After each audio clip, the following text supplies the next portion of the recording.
Antony Fisher never knew his father. He was killed by a sniper's bullet in Gaza during World War I when Antony was 2 years old. Antony and his brother Basil served as pilots in the Royal Air Force in World War II. They were part of the few in Winston Churchill's memorable phrase about the Battle of Britain. Never in the field of human conflict was so much owed by so many to so few. Antony Fisher was devoted to the principles of free markets and free societies.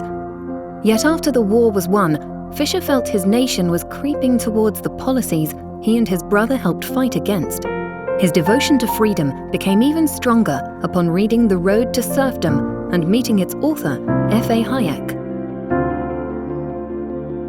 And, after achieving success as a chicken farmer entrepreneur, Fisher founded the Institute of Economic Affairs in London, which gradually gained credibility and laid the intellectual groundwork for what later became the Thatcher Revolution of the 1980s.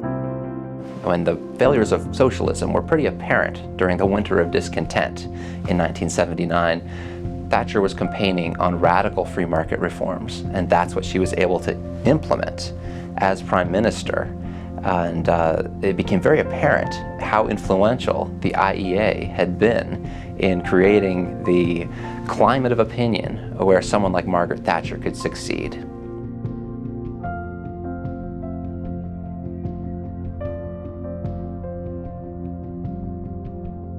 Fisher was, for the second time, saluted by a British Prime Minister as one of the few involved in the country's rescue.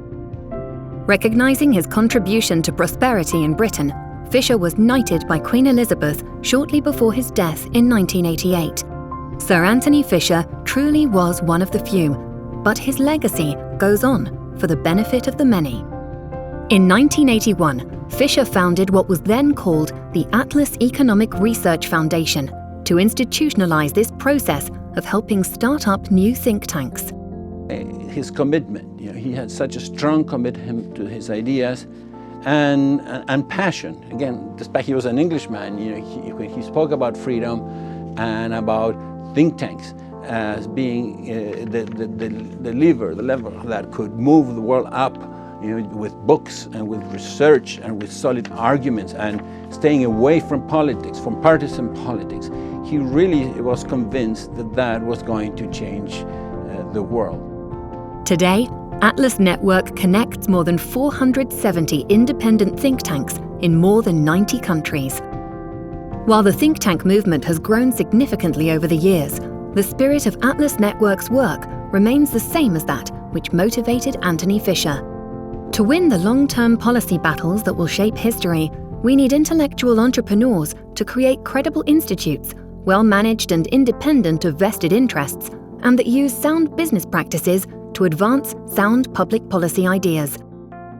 Sir Antony Fisher's life was dedicated to freedom.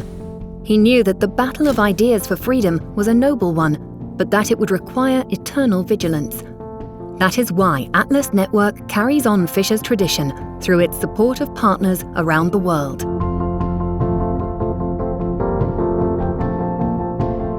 Celebrate Sir Antony Fisher's would-be 100th birthday by jumping into the fray.